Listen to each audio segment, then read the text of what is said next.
"Oh God, it's walking on the coral." Those were the trembling whispered words of Japanese soldier Enen Koshi-Ott, recorded in his personal diary after the battle. On November 20th, 1943, at 8:45 in the morning, Betio Island, a strategic isle in the Gilbert Islands, lay shrouded in morning mist. From the observation bunkers, Koshi-Ott witnessed scenes that seemed to collapse 3 years of Japanese preparation in an instant. Mechanical monsters emerged from the lagoons, their treads crushing the coral reefs. Once considered an impregnable wall where hundreds of aircraft and artillery pieces had been positioned to annihilate any landing force. A nearby soldier whispered, "Death has come." No one spoke louder, as the roar of distant American diesel engines mingled with the sound of waves crashing against the coral, creating a noise that was at once ordinary and ominous. For 3 years, the Imperial Japanese Navy's strategy had relied on one basic assumption. The coral reef was a natural fortress, an obstacle that would force any American landing craft to halt 500–800 yards from shore, compelling troops to wade through deep water under fire from concrete bunkers and sniper positions. This assumption had formed the foundation of Japan's entire Pacific defense strategy. Admiral Kei Shibazaki, commanding the Betio Defense Forces, had arrived on the island in September 1943. On the northern beach, he surveyed the island, less than 800 yards at its widest and 2.5 miles long, transformed into a nearly impregnable fortress. There were 500 concrete bunkers, 14 coastal guns including 4 massive 8-inch guns, and thousands of defensive positions constructed from concrete, steel, coconut logs, and coral stone. Shibazaki was certain that the coral reef was the most critical line of defense, where any attack would be stalled or annihilated entirely. He once declared, "Even 1,000,000 men over 100 years could not take this island." But on the morning of November 20th, those calculations became meaningless. The Americans not only approached the reef, they crossed it. LVTs, landing vehicle tracked, also known as alligators, appeared on the water, crawling over the coral, delivering troops and equipment directly onto the beach. Japan had never anticipated such a vehicle could exist, let alone completely undermine a carefully studied defensive strategy. The LVT was not initially a military invention. It was created by American engineer Donald Roebling in 1935 as a civilian rescue vehicle for Florida's flood-prone areas. The U.S. Marine Corps quickly recognized its military potential and began improving it in 1941, transforming it into a unique combat tool, capable of both swimming across water and traversing coral reefs, carrying troops and light weapons to the shore. Meanwhile, Japanese intelligence still believed American landings would follow traditional methods. As observed at Wake Island and in reports from their German allies, with troops forced to halt hundreds of yards offshore under devastating fire. From 0840, Japanese soldiers watched the American landing craft form assault waves beyond the reef. They prepared for a familiar scenario. The Americans would have to stop on land, leave their craft, and wade through deep water under fire from machine gun nests and mortars. Everything seemed ready. Ammunition was checked, mortars precisely adjusted. This was the moment they had drilled thousands of times. Then the unprecedented happened. The first LVT did not stop. It crawled over the coral slowly but surely, defying currents and wind. Inside the vehicle, Private Don Crane, operating the LVT-41, had no idea he was shattering 3 years of Japanese defensive preparation. When the bunkers opened fire, bullets struck water, but the LVT was already above it. Calculations of casualty rates, swimming time, and approach distance became meaningless. Within minutes, 3 waves of LVTs brought American troops onto the beach, neutralizing multiple defensive positions and reducing the distance from reef to shore to 0. U.S. casualties plummeted compared to Japanese expectations, from 60–80% down to less than 10%. What had once been considered an impregnable natural wall was now merely a temporary obstacle. The impact was not just tactical. Japanese morale crumbled. Survivors witnessed a war theory destroyed in minutes. Koshi-Ott later wrote, "No scenario prepared for this. We had studied every landing from Gallipoli to China, but had never seen anything like this. The Battle of Tarawa was more than a fight. It was a collision between two completely different approaches to warfare, one based on spirit, terrain, and meticulous preparation, the other on industrial creativity and superior engineering. Japan, with limited resources, relied on coral reefs, concrete bunkers, and fighting spirit, while the U.S. turned a civilian vehicle into a strategic weapon. The LVT represented industry and problem-solving. What was once a natural barrier had become a runway for armored vehicles. On the morning of November 20th, 1943, on Betio Beach, 125 LVTs surged across the coral, beginning a landing sequence the Japanese could never have imagined. Bunkers became useless, command orders fell into chaos, and young Japanese soldiers, many under 20, faced the reality that all their months of defensive preparation were meaningless. What would Japan do next? How could they counter a vehicle beyond even their imagination? Would Betio hold, or would Japan's entire Pacific defense strategy collapse before American technology? As dawn broke over Tarawa in November 1943, the American LVTs were more than just armored vehicles. They were the embodiment of a revolution in amphibious warfare. Each weighing over 8 tons, moving slowly but steadily across the coral, they carried 24 fully equipped troops or 5,000 pounds of supplies, far exceeding the capacity of any traditional landing craft. To the Japanese soldiers on the beach, these vehicles seemed like steel gods crawling out of the sea, defying every gun nest and minefield painstakingly laid over months. Private Don Crane, who piloted the LVT-41 in the first assault, later recalled, "We felt like we were riding an iron monster, crawling over the reef with nothing able to stop us. The bunkers fired into the water, but we were already past it. We were like unstoppable storms of steel." Crane was the one who brought the first American troops across nearly 500 yards of reef that the Japanese had considered an impassable killing zone. The November 20th landing was meticulously planned. 125 LVTs formed the first 3 waves of the 2nd Marine Division, advancing onto Betio under heavy fire from over 500 concrete bunkers, coastal guns, mortars, and snipers. All artillery and guns had been pre-sighted, calculated on the assumption that American troops would have to wade ashore. But the LVTs ignored every assumption. They crossed the reef, delivering troops directly to the beach without lingering targets, rendering Japanese calculations meaningless. U.S. casualties in the first hour, expected to be 60–80% if troops swam across the reef, were actually below 10%. The power of the LVT was not only in mobility but in tactical effectiveness. The first vehicles on the beach shielded the landing craft and following LVTs, creating a steel wave effect. Japanese soldiers in the bunkers, no matter how experienced, could not aim effectively as their targets were already beyond water. They witnessed a civilian vehicle transformed into a war machine, capable of altering the course of a battle. This power is illustrated by the numbers. A 30,500-pound LVT-2 could carry 24 men or 5,000 pounds of supplies, far surpassing the Higgins boat, which could carry only 36 troops and required stopping at least 300–400 yards offshore. When the U.S. deployed LVTs to subsequent islands, Saipan, Tinian, Guam, the numbers increased to hundreds. With new variants like the LVT-4 featuring rear ramps for boarding without exposure to fire, or the LVTA-4 armed with a 75mm gun, rendering Japanese bunkers and defensive obstacles obsolete.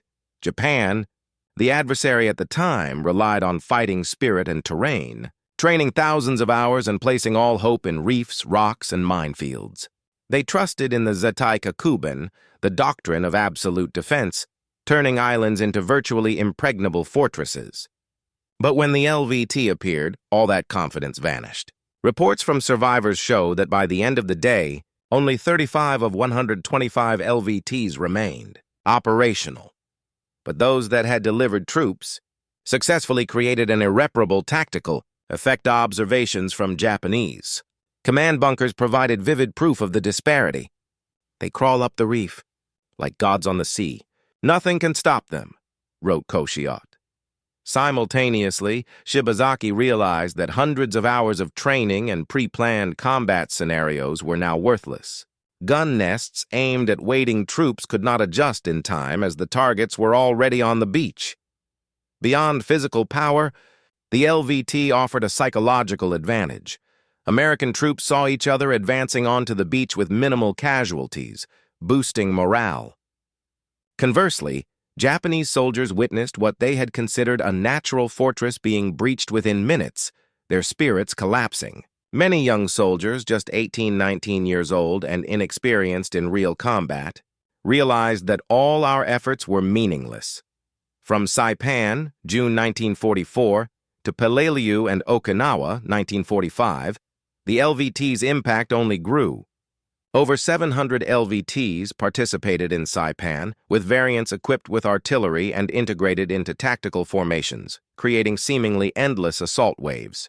Concrete bunkers that had once given Japanese confidence were destroyed in minutes. On Peleliu, 241 LVTs breached all coastal defenses. On Iwo Jima, more than 500 were deployed in the initial assault. At Okinawa, over 1,300 LVTs participated, completely shattering Japanese beach defense strategies. The disparity between the two sides became obvious. The U.S. relied on massive industry, producing 500 LVTs per month by early 1944 in specialized factories with standardized assembly lines. Japan lacked raw materials, mass production capabilities, and relied on morale and terrain. Each American LVT used thousands of components manufactured across the U.S., consuming more steel than a Japanese company in an entire year. This was a vivid demonstration of industrial and tactical superiority. American witnesses described LVTs as waves of steel, divine vehicles crawling over the reef. Japanese bunker reports were full of astonishment. We could not believe our eyes.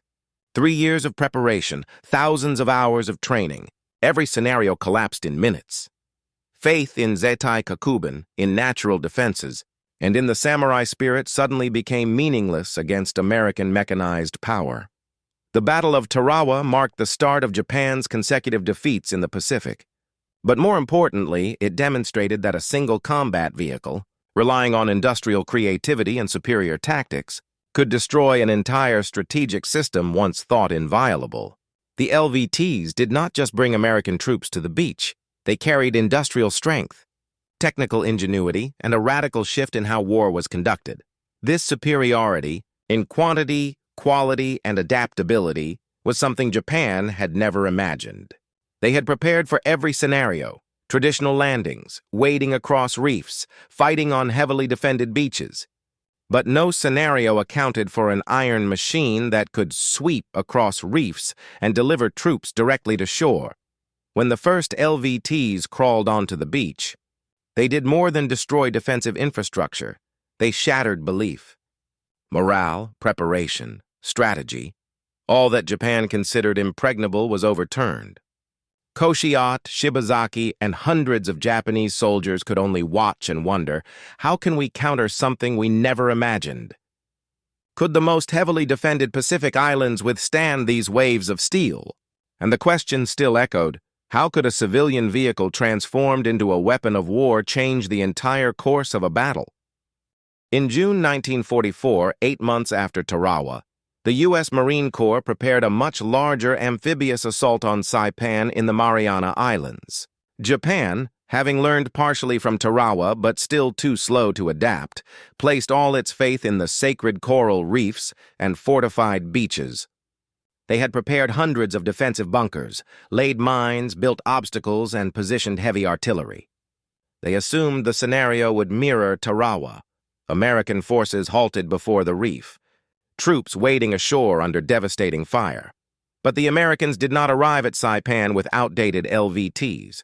This was the large-scale debut of the LVT-4, featuring rear ramps that allowed troops to disembark with minimal exposure, and the LVTA-4 armed with a 75mm gun capable of striking concrete bunkers directly. A total of 719 LVTs were deployed along with thousands of elite Marines, forming an unstoppable landing force. These machines were developed not only to cross reefs, but also to operate tactically in formation.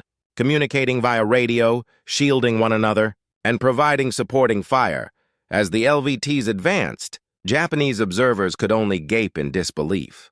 They had once believed every island to be a natural fortress, with coral and beaches as eternal allies. Now, iron vehicles crawled across the reef, carrying American troops directly onto the shore, shattering all assumptions. The moment stunned Japanese commanders, from Shibazaki to local company leaders.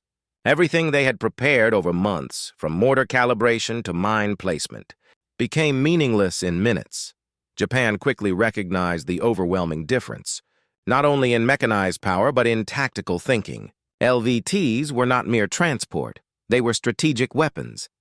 They could carry troops and weapons, pave the way for subsequent waves, and, crucially, drastically reduce U.S. casualties. When LVTA-4s fired directly into bunkers, fortifications once thought impregnable were reduced to rubble. One Japanese soldier, Kiyoshiso, later recounted, "We were prepared to destroy Americans wading in the water. But they did not wade, they crawled across the reef. We didn't know where to shoot. No scenario accounted for this. We felt everything had failed in minutes. Panic, shock, and helplessness spread across Japanese ranks. Many young soldiers, barely 20, watched war doctrines they had trusted utterly crumble before their eyes. It was not just Saipan. A few months later at Peleliu, the full power of the LVT was once again demonstrated. 241 LVTs participated in the landing, and while some were destroyed, most succeeded in delivering troops directly onto the beach. Japan had learned from Saipan and Tarawa, but they could not produce similar machines to counter them. They still relied on traditional methods, concrete bunkers, and beach obstacles.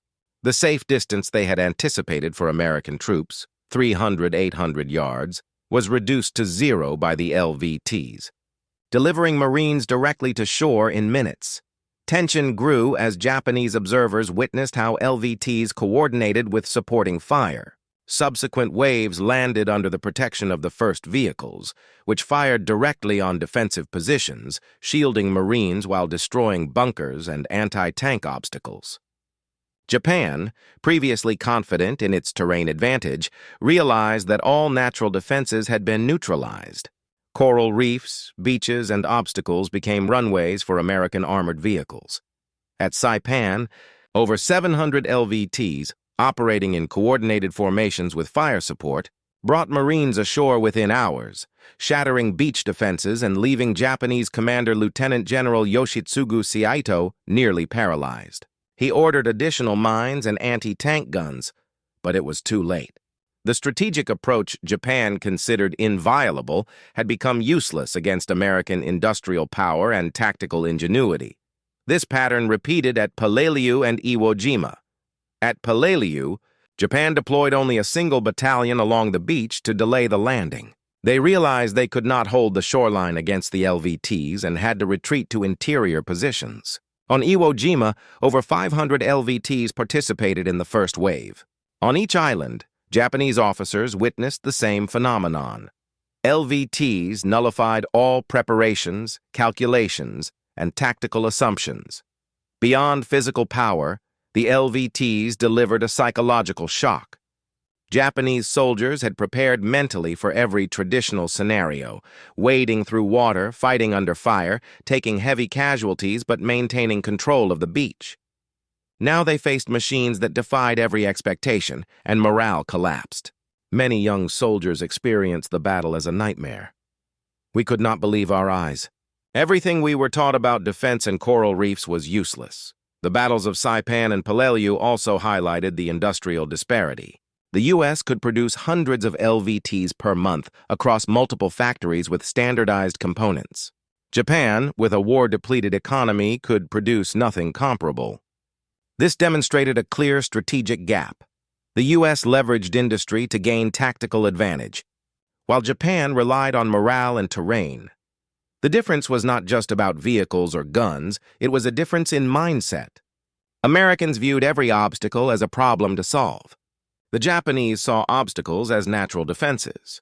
The LVT exemplified this mindset perfectly, overcoming barriers, coordinating fire, reducing casualties, and paving the way for entire campaigns.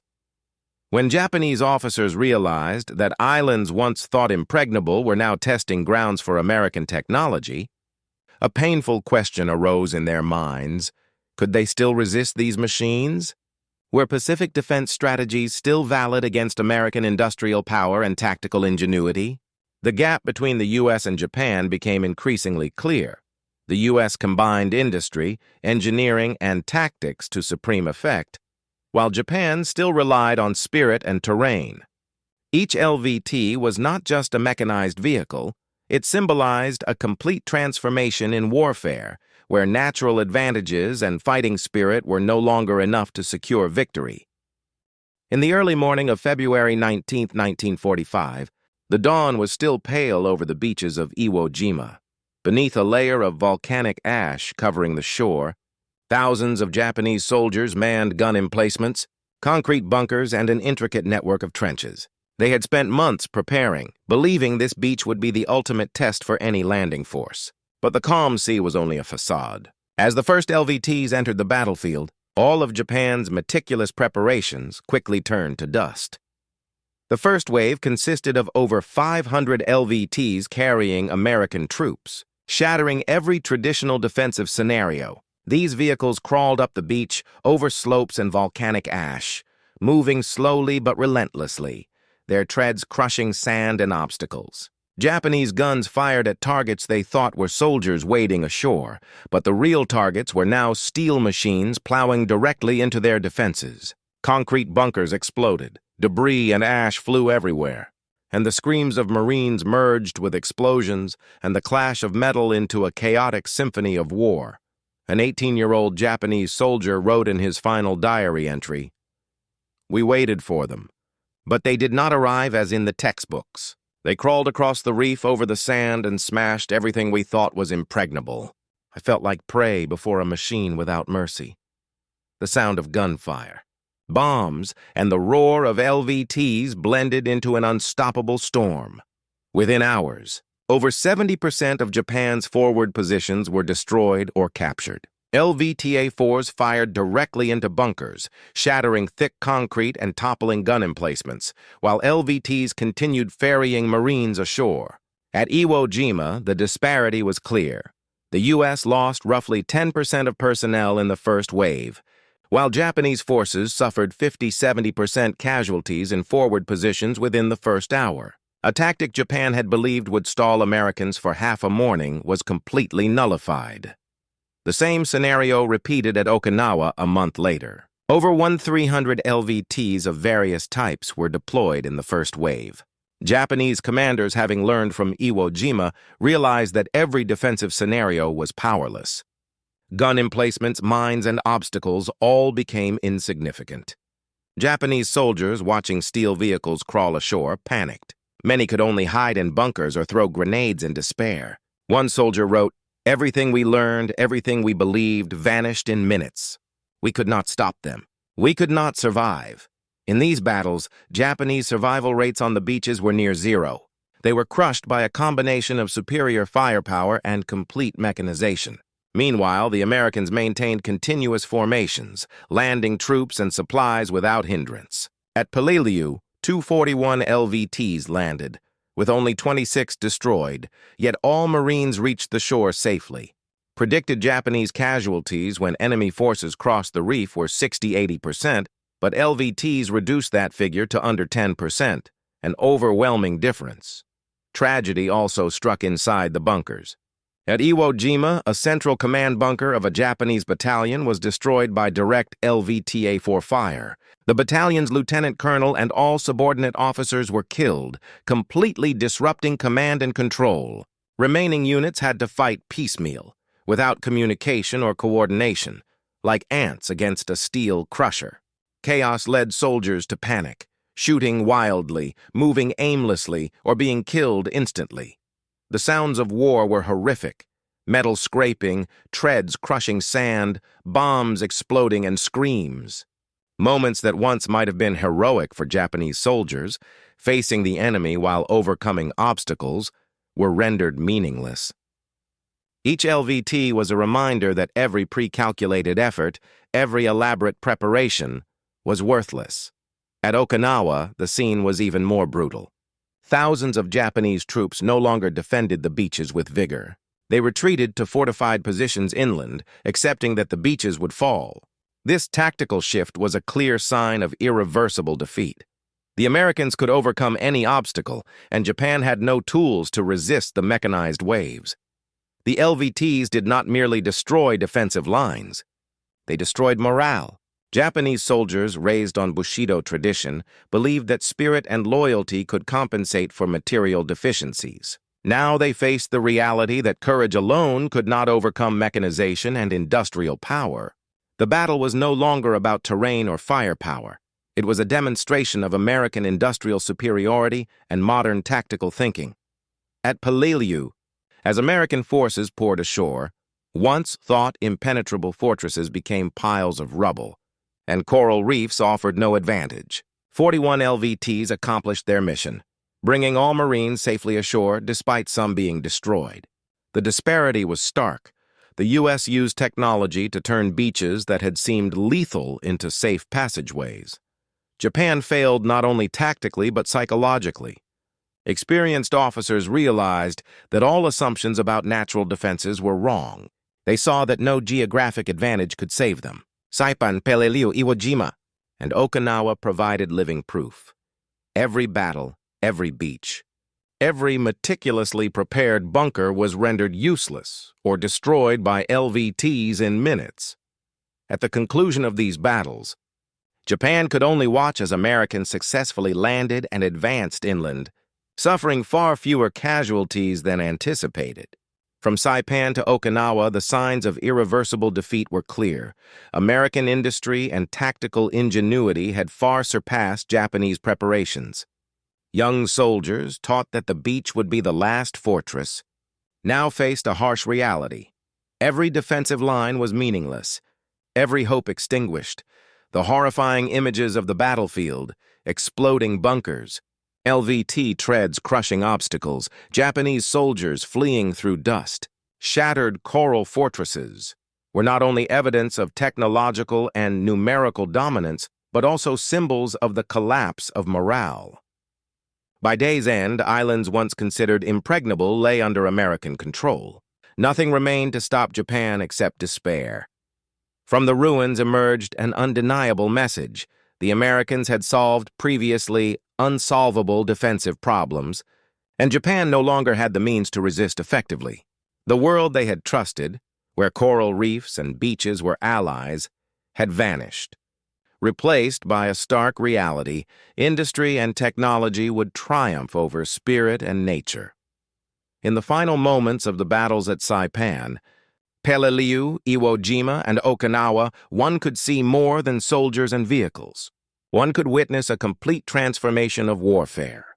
The LVTs, once primitive transport at Tarawa, had become the symbol of an industrial war revolution against which Japan could not defend, paving the way for the unstoppable American advance across the Pacific.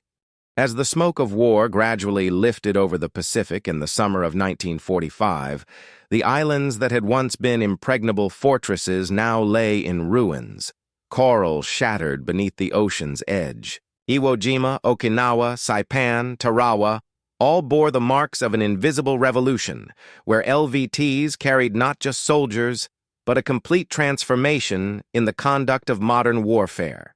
With every track crawling up the beach, every Japanese strategic assumption about island defenses, terrain, and combat spirit was obliterated. From these victories, the United States drew a profound lesson. Industry and innovation could turn seemingly insurmountable obstacles into practical solutions. LVTs, or Amtraks, were initially only a civilian invention by Donald Roebling, designed to rescue flood victims in Florida.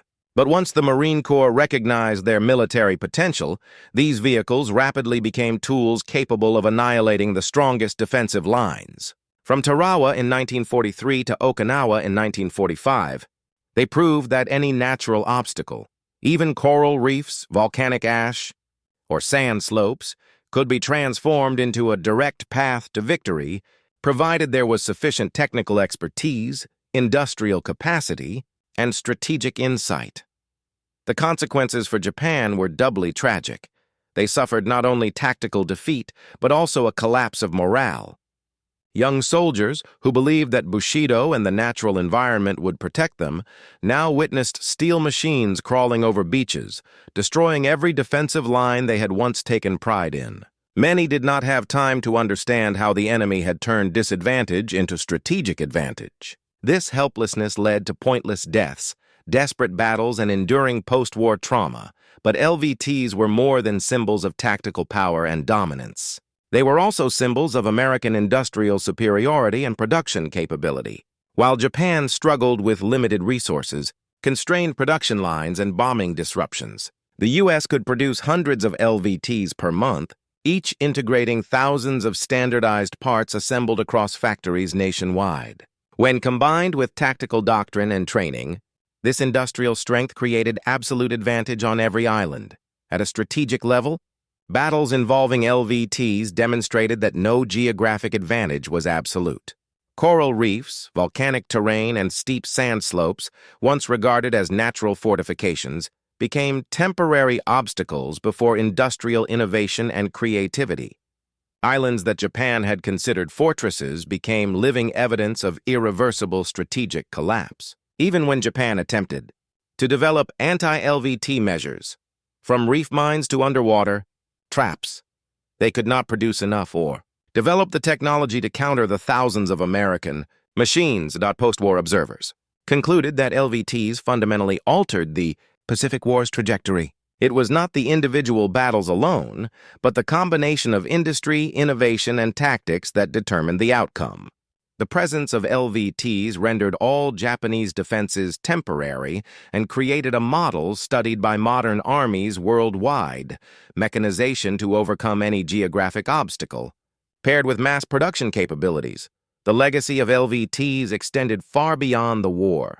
After 1945, many Japanese engineers who had tried to counter LVTs became part of Japan's civilian and automotive industries.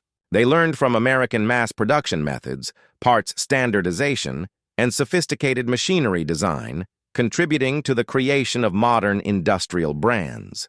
The historical irony is striking.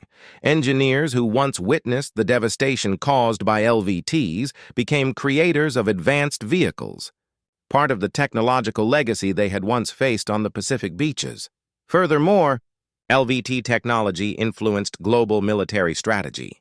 The Soviet Union, the United Kingdom, and other nations observed the Pacific campaigns and began developing similar landing vehicles, from amphibious vehicles to mechanized troop carriers. Even during the Korean War, many LVT concepts were applied, demonstrating the vehicle's timeless impact, transforming a civilian rescue idea into a symbol of industrialized warfare.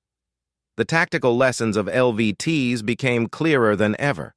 No natural obstacle is absolute, and combat spirit alone cannot compensate for deficits in industry or innovation. Every landing from Tarawa to Okinawa proved that discipline, tactics, and bravery could only protect soldiers when paired with appropriate technology. Japan, despite extraordinary fighting spirit, paid a heavy price for assuming that terrain and morale could offset material shortages.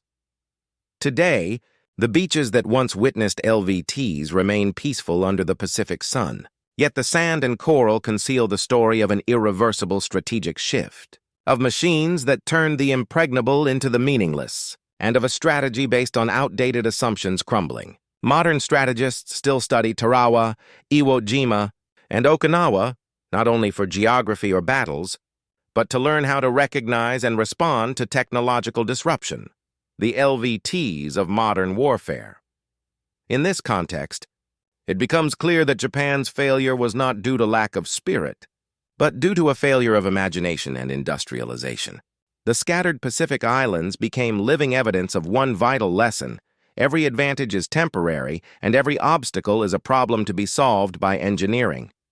LVTs not only paved the way for American victory, but established an immutable principle of modern warfare. Nothing is impregnable in the face of industry and innovation. Finally, reviewing the series of landings, the numbers and events reveal a stark truth. From 125 LVTs at Tarawa to over 1,300 at Okinawa, American troop survival rates improved dramatically. While Japanese forces suffered devastating losses, defensive lines were destroyed and morale eroded. American industry, tactics, and innovation transformed legendary beaches into victory routes, leaving Japan to witness the collapse of defenses they had painstakingly built. In the War of Steel and Blood, it was not spirit but industry that determined fate. LVTs, from civilian rescue vehicles to war machines, transformed all that had once been impregnable into a straight path to victory. Beaches, coral reefs, and gun emplacements now stand as witnesses to a vital lesson. Innovation and industrial power will always prevail over spirit unless spirit is backed by material strength. This is the deepest legacy LVTs left in military history, a conclusive demonstration that nothing is truly impregnable, only problems waiting to be solved through ingenuity and productive capacity.